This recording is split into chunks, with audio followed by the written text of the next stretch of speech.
आप सब शिक्षा प्रदान कीजिए, ज्यादा नहीं, 16 माला नहीं, पर कम से कम सुबह के प्रारंभ में 1 माला कर ले, रात को कर ले, दोपहर को कर ले, जब टाइम मिले कर ले। पर वो तो तब करेंगे ना जब आप करोगे, पहले तो आपको करना पड़ेगा। एक कोई लंदन में बच्चे ऐसे ही क्वेश्चन आंसर कर रहे थे, तो एक बच्चा खड़ा हुआ, बोला हमें आप ये बताइए, हमारी मम्मी तो कहती है हनुमान चालीसा पढ़ो, और जब हम हनुमान चालीसा पढ़ रहे होते तो हमारी मम्मी किटी पार्टी में गई होती है,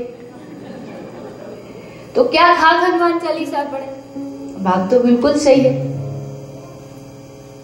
मैं ये नहीं कहती कि माता पिता गलत है, माता पिता सही है, लेकिन मेरा मानना ये है कि जैसे डॉक्टर बनने की डिग्री होती है, जैसे इंजीनियर बनने की डिग्री होती है, काश ऐसे पेरेंट्स बनने की भी एक डिग्री होनी चाहिए।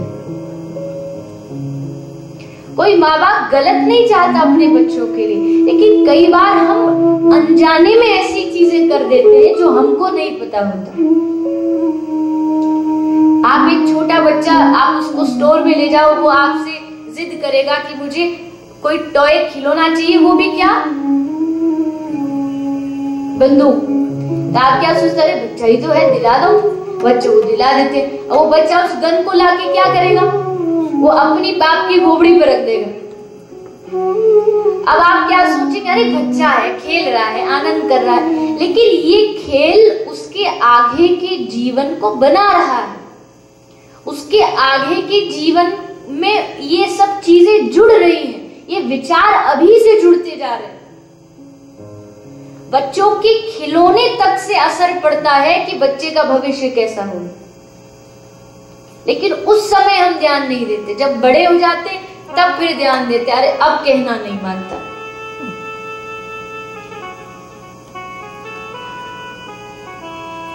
मुझे आज भी याद है, आप ये कोई मेरी प्रशंसा मत समझिएगा या मेरी कथा मत समझिएगा, पर मुझे आज भी याद है मेरे जीवन का सबसे पहला खिलौना क्या आया था। मेरे माताजी पिताजी यहाँ बैठे, वही लाके दिए। मेरे जीवन का पहला खिलौना था, वो रुपया भी मुझे याद है, सिर्फ 100 रुपया का था। 100 रुपया का पहला खिलौना लाया गया, वो था एक छोटा सा, जो बच्चों वाला होता है, इतना छोटा सा कैसियो, वो पहला खिलौना लाया गया।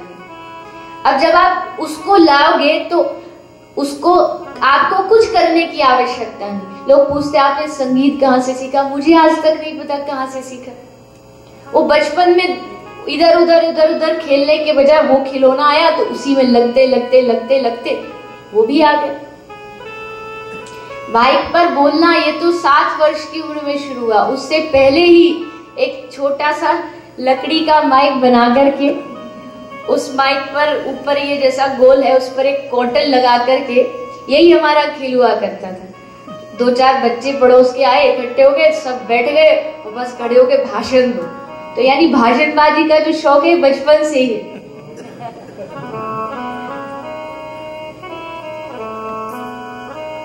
अच्छी चीजें बच्चों को दीजिए ताकि उनके दिमाग पर भी वही चीज असर डाले, वो उन चीजों से खेल खेल में भक्ति सीखे, अध्यात्म सीखे।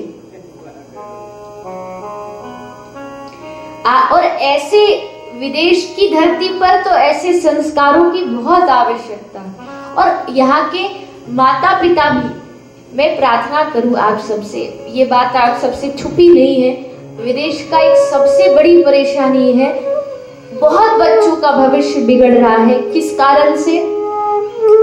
माता पिता की बनती नहीं है, इसलिए दोनों अलग हो जाते हैं। अब वो बच्चा किससे सीखेगा, क्या जानेगा?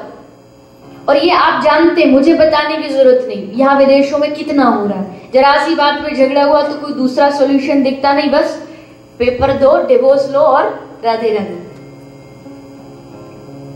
आप तो छूट गए, उन बच्चों का क्या जिनका जीवन बिगड़ रहा है। इस दुनिया में किसी की भी थिंकिंग सेम नहीं हो सकती है, चाहे वो हस्बैंड वाइफ ही क्यों ना। बहुत सारे सिचुएशन ऐसी आएंगी जब हस्बैंड कुछ कहेगा, वाइफ कुछ कहेगी, लेकिन जिंदगी तो यही है ना कि आप एक व्यक्ति झुकना सीख ले, एक व्यक्ति छोटा बनना सीख ले। अगर आप मैं की ईगो में रह जाओगे तो रिश्ते टूटते जाएंगे, रिश्ते बिखरते जाएंगे और उससे आगे का भविष्य खराब होने वाला है, कुछ नहीं प्राप्त होने वाला। लाइफ में एडजस्टमेंट होना ही चाहिए हर रिलेशनशिप में, सिर्फ पति पत्नी नहीं, पिता पुत्र, भाई बहन, माता पिता, क्योंकि इस जीवन में हर एक का विचार अलग अलग है। मैं जैसा सोचूं जरूरी नहीं कि आप भी wैसा सोचो। अगर आप अलग हो तो मुझे आपके प्रति थोड़ा झुकना पड़ेगा, अगर आपके साथ संबंध बनाना है तो। किसी भारत में कहते जीवन एक भारत की बस के यात्रा के जैसे। भारत में कभी बस की यात्रा की है आपने? कितने धक्के मिलते हैं पता है ना?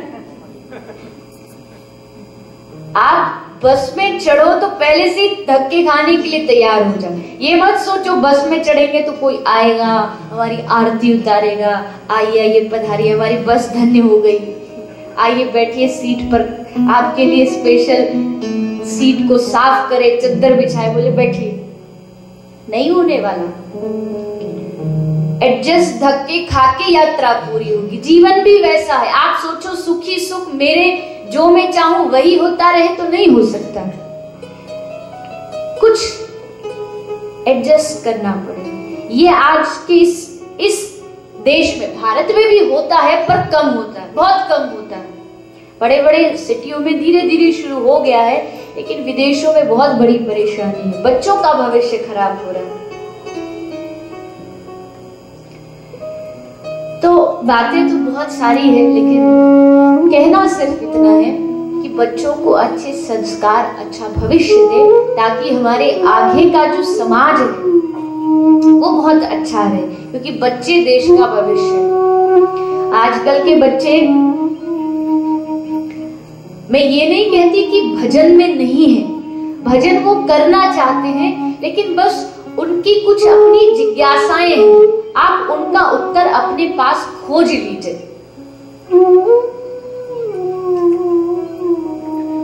फिर वो कथा में भी आएंगे, फिर वो सत्संग भी सुनेंगे, उनको अगर सही दिशा प्राप्त हो जाए। अगर दिशा प्राप्त सही नहीं हुई तो फिर बड़ा मुश्किल। तो प्रहलाद महाराज जिन्होंने छोटी सी उम्र में भगवान को प्राप्त कर लिया, भगवान के इन भक्त की कथा श्रवण कराई, और केवल यही नहीं, भगवान के भक्त तो किसी भी योनि में हो सकते हैं, इसलिए गजेंद्र की कथा को श्रवण कराया गया। गजेंद्र हाथी जो था बड़ा शक्तिशाली था, किंतु अपनी शक्ति का उसको अभिमान भी बहुत था। अभिमान किस बात का था? मैं इतना शक्तिशाली हूं। और जब भी अभिमान आता है तो भगवान सबसे पहले उस भक्त के अभिमान को खत्म करते हैं। देनहार कोई और है, भेजत है दिन रेन, लोग भरम हम पर करें, जाते नीचे नैन। देनहार कोई और है, इस दुनिया में देने वाला कोई और है, पर हम अपनी अज्ञानता से, अपनी मूर्खता से अपने आप को सब कुछ समझने लगते हैं। मैं नहीं करूंगा तो कैसे होगा, जबकि कर कोई और रहा है, पर फिर भी जीवन का बोझ सर पर उठा के घूमते। एक कोई बूढ़ी मैया सर पर घास की, चारे की गठरी लेके जा रही है, तो रास्ते में एक आदमी बैलगाड़ी लेके जा रहा है। तो उसने कहा, भैया तू कब तक पैदल जाएगी, आजा हमारी बैलगाड़ी में तू बैठ जा। तो वो अम्मा, माता जी जो थी, वो बैलगाड़ी में बैठ गई, पर जब बैठी तो वो जो चारे की घास की गठरी है उसको सर पे लेके बैठी है। उसने कहा, अरे माता जी आप ये सर पर क्यों लेके बैठे हो, इसको नीचे रख दो ना। तो बोलती, अरे नहीं भैया, पहले ही तेरी बैलगाड़ी के ऊपर मेरा ही इतना बोझ है, अब इसको और कैसे रखूं। अब उसको कौन समझाए, क्यों बेकार में बोझा ढो रही है, बोझा ढोने वाला तो कोई और है, तू तो व्यर्थ में अपने सर पर रख के बैठी है, जबकि तेरा भी और तेरे सर के बोझा का भी भार वही उठा रहा है। हंसी आई ना हमको, कि कैसी अज्ञान महिला है, कैसी कुछ जानती नहीं है। पर ये अज्ञानता तो हम भी कर रहे हैं, सब कर रहे हैं। बोझा कोई और उठा रहा है, कर कोई और रहा है, पर हम सर पर मैं नहीं रहा तो क्या होगा, मैंने नहीं कमाया तो क्या होगा, सर पर बोझा ढोके घूम रहे। अच्छा है नीचे रखो, नीचे मतलब उनके चरणों में रखो तो जीवन यात्रा एकदम अच्छी रहेगी। और बोझा उठाने से फिर होता क्या है, अहंकार आ जाता है, अभिमान आ जाता है। और अभिमान आया नहीं कि भक्ति नष्ट हुई नहीं। आज के समय में इतना सत्संग बढ़ रहा है, इतनी कथाएं बढ़ रही हैं, इतना भजन, इतना मंदिर पूजा पाठ बढ़ रहा है, परिणाम क्यों नहीं दिख रहा?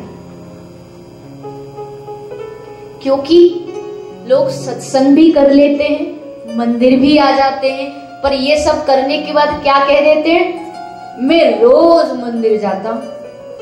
और बस ये रोज मंदिर जाता हूं, ये अभिमान ही उनके रोज मंदिर जाने के पुण्य को एक क्षण में खत्म कर देता है। एक आदमी संत से पूछता है, महाराज मुझे 40 साल हो गए लगातार मंदिर जाते जाते, आज तक भगवान नहीं मिले, कब मिलेंगे? तो संत ने कहा, जब तक ये 40 की गिनती नहीं भूलेगा ना, तब तक नहीं मिलेंगे। पहले इसको भूल, पहले इस अभिमान को खत्म कर।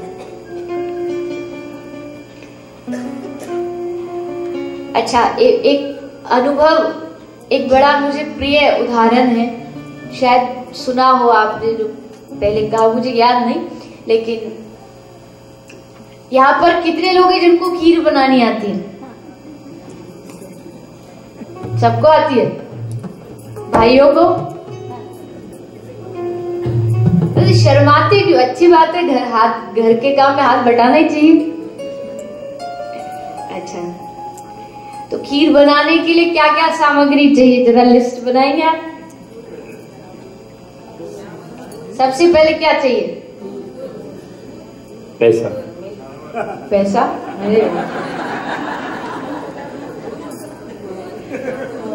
चलिए पैसा भी आ गया, दूध आ गया, चावल डाल दिया, शुगर, चीनी डाल दिया। आपकी खीर अभी कंप्लीट है, देखी जाए तो एक नॉर्मल चीज, खीर चावल चीनी यही हो गया। और अब उसको और ज्यादा अच्छा बनाना है, टेस्टी बनाना है, स्वादिष्ट बनाना है, तो और उसमें ऐड करना। क्या ऐड करोगे? इलायची।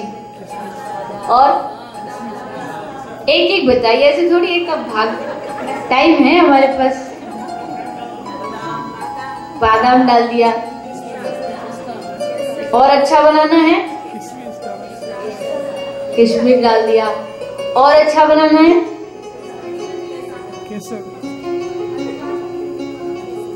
आंच में धीरे धीरे बनाना चाहिए, जल जाएगी इतना धीरे बनाओगे तो।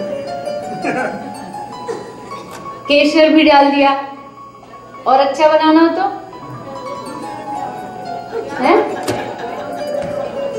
क्या बोल रहे? प्यार डाल दो। खीर में प्यार भी डलता है? चलिए आप बोल रहे हैं तो डाल देते। 10 ग्राम प्यार डाल दिए। और अच्छा बनाना हो तो खोया। चलिए खोया भी डाल दिया। और अच्छा बनाना हो तो हिला तो रही है, तब से हिला रहे स्टार्टिंग से। और अच्छा बनाना की सामग्री डालिए ना। हरि नाम। आप जो जितना कुछ डाल रहे हैं ना, खीर नहीं खिचड़ी बनने वाली है। चलिए हरि नाम भी डालिए। आपकी सामग्री खत्म, कुछ बची किसी की? इतनी है? अच्छा, अब ब्रज की एक नई सामग्री ऐड कर लीजिए। स्पेशल ब्रज की खीर है। आपकी जब खीर पूरी बन जाए, आप हिला लो, प्रेम डाल लो, हरिनाम डाल लो, सब डाल लो, और जब आपकी पूरी कंप्लीट हो जाए तो ऊपर उसमें से 2 बूंद नींबू डाल दें। अच्छी बनेगी? खराब हो जाएगी, फट जाएगी, पक्का। आप उसको धीरे धीरे हिला लो, चीनी डाल लो, केसर डाल लो, ड्राई फ्रूट डाल लो, सब कुछ डाल लो, पूरी मेहनत करके 2 घंटे तक खीरी बनाते रहो। उसके बाद अगर 1 बूंद नींबू डाल दिया तो सारी खीर खराब हो जाएगी। तो वैसे ही आप अपने हृदय को पात्र बनाओ, कृष्ण विरह की उसमें अग्नि जलाओ, सत्संग रूपी उसमें दूध डालो, दान रूपी केसर डालो, तप रूपी माला रूपी उसमें ड्राई फ्रूट डालो, सब कुछ कर दो, खूब मेहनत कर लो। लेकिन उसके बाद अगर सब करने के बाद ऊपर से 1 बूंद नींबू यानी अभिमान की डाल दोगे तो आपके सारे किए गए सत्कर्म एक क्षण में नष्ट हो जाएंगे। कितनी भी मेहनत करो, कितना दान कर रहे हो, कितना पुण्य कर रहे हो, कितना माला जप रहे हो, माला फेरे जा रहे, पूजा किए जा रहे, पर अंत में अगर उसमें 1 बूंद भी अभिमान डल गया तो किया कराया कितनी भी मेहनत की हो सब खत्म हो जाए। और वही हो रहा है। हम खूब भजन करते हैं लेकिन अंत में भजन के बाद ये कह देते हम 16 माला करते हैं और बस यही अभिमान ला करके उस माला के फल को वहीं खत्म कर देते। हम शाकाहारी हैं, अच्छा है, होना चाहिए, लेकिन हम अभिमान में बोल देते हम नहीं खाते कुछ भी, हम तो शाकाहारी हैं। तो आपका वो जो आप पुण्य कर रहे हो उसको वही खत्म करते जाओ। श्री चैतन्य महाप्रभु कह रहे हैं तृणादपि सुनीचेन तरोरपि सहिष्णुना। भक्ति का जो मार्ग है ना, भक्ति का जो दरवाजा है भक्ति में प्रवेश करने का, वो बहुत छोटा है और छोटे दरवाजे में हमेशा झुक के ही घुसा जा सकता है। भक्ति के द्वार में झुक के ही घुसा जाएगा। झुक के माने छोटा बन करके। जो छोटा बनना जानता हो वही भक्ति में प्रवेश कर सकता है। अन्यथा किसी को तन का अभिमान, किसी को अपने धन का, किसी को पद का, किसी को अपने नाम का, पर जब ये सब अभिमान छूट जाए और सूर जैसे हम कहने लगे मौसम कौन कुटिल खलकामी, मैं तो बड़ा पापी हूं, बड़ा हीन हूं, अज्ञान हूं, जब तक ये भाव नहीं आएगा तब तक भक्ति नहीं आ सकती। इसलिए कभी अभिमान भक्ति का नहीं करना चाहिए, किसी भी चीज का, और भक्ति का तो बिल्कुल नहीं। गजेंद्र ने अभिमान किया इसलिए भगवान ने आज उसका अभिमान तोड़ दिया। ग्रहा ने आकर के पैर पकड़ा, बाहर निकलने का प्रयास कर रहा है पर निकल नहीं पाता है। परिवार के सामने हाथ फैलाया, कोई मेरी रक्षा करो, पर किसी ने रक्षा नहीं की, सब छोड़ छाड़ के भाग गए।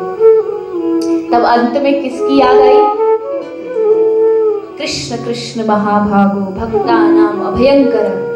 आप ही हो प्रभु जो सबकी शरण ग्रहण, सब पर कृपा करने वाले हो। मैं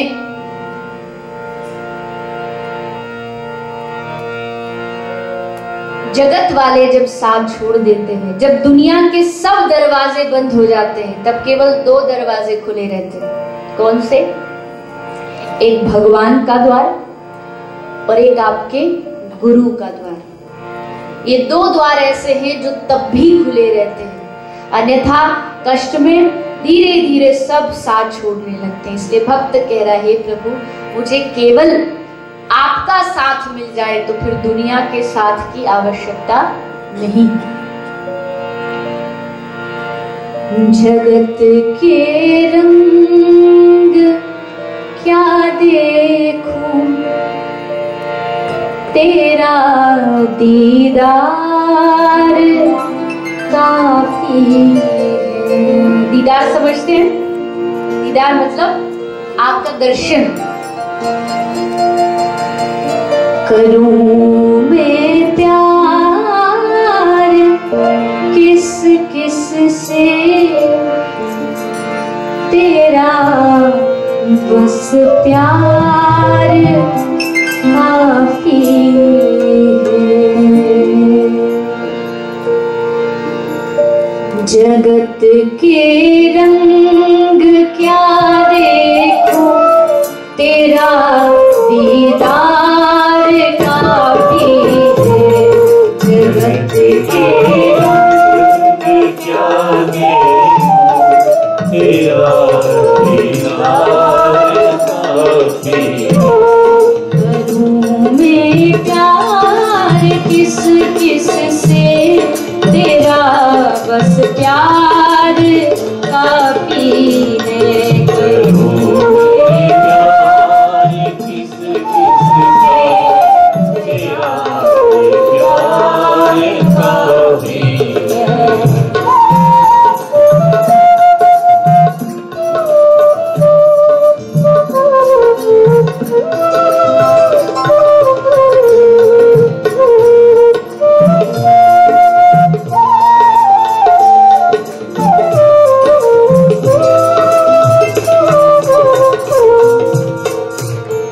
नहीं चाहिए ये दुनिया के निराले रंग ढंग मुझको, नहीं चाहिए ये दुनिया के निराले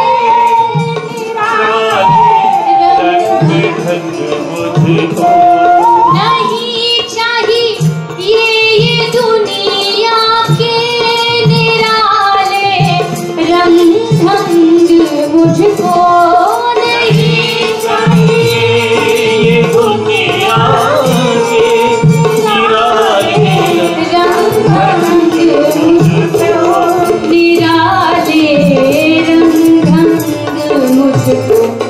चली जाऊं मैं वृंदावन, चली जाऊं मैं वृंदावन, तेरा दरबार काफी है। चली जाऊं मैं वृंदावन, तेरा दरबार काफी है। जगत के रंग क्या देखूं, तेरा दीदार काफी है। जगत के रंग क्या देखूं, तेरा आगे भक्त कह रहा है प्रभु, स्वार्थ लाग करे ही सब प्रीति, सब दुनिया स्वार्थ से प्रेम करती। इस सत्यता को हम सब जानते हैं कि हर आदमी आपस में जुड़ा है तो स्वार्थ से जुड़ा है। बस भक्त और भगवान का एक रिश्ता ऐसा है जिसमें स्वार्थ नहीं होता। इसलिए ही प्रभु जगत के रिश्तेदारों ने बिछाया जाल माया का, जगत के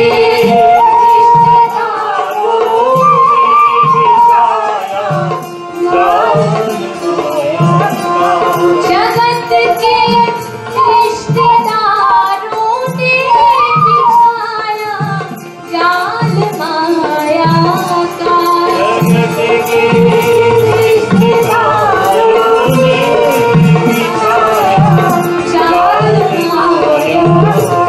बिछाया जाल माया का, जगत के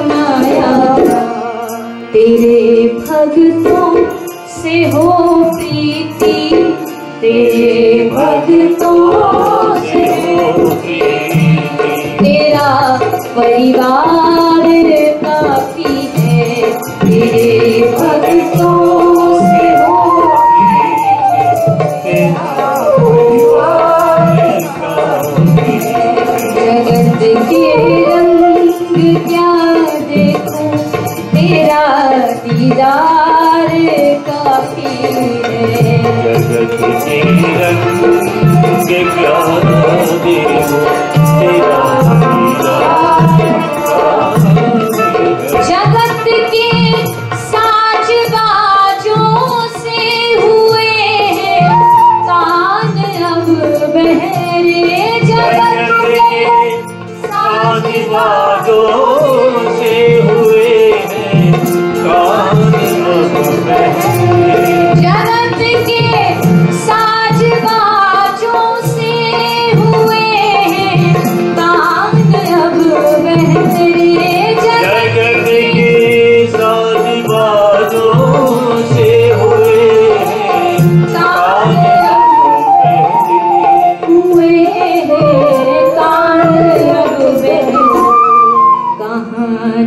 जाके सुनो अनहद, कहाँ जाके सुनो अनहद, तेरी झनकार काफी है, कहाँ जाके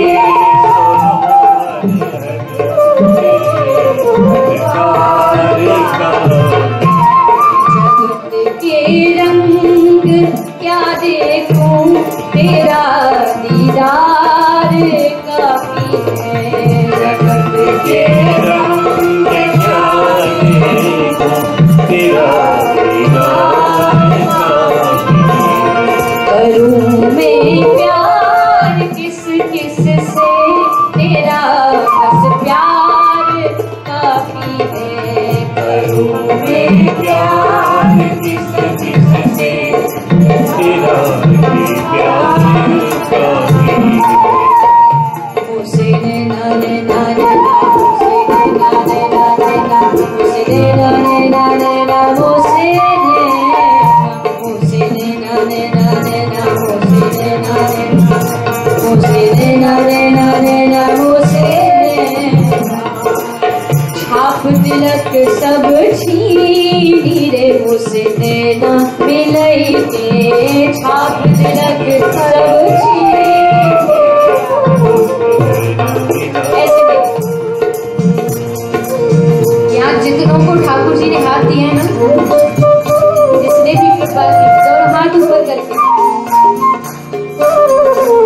छाप तिलक सब छीनी रे, उसे नैना मिलई के, छाप तिलक सब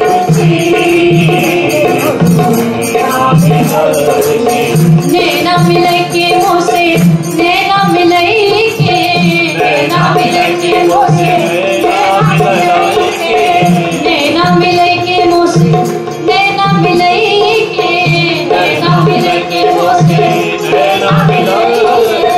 बात रब कहती धीरे, उसे नैना मिलई के, बात रब कहती धीरे, उसे नैना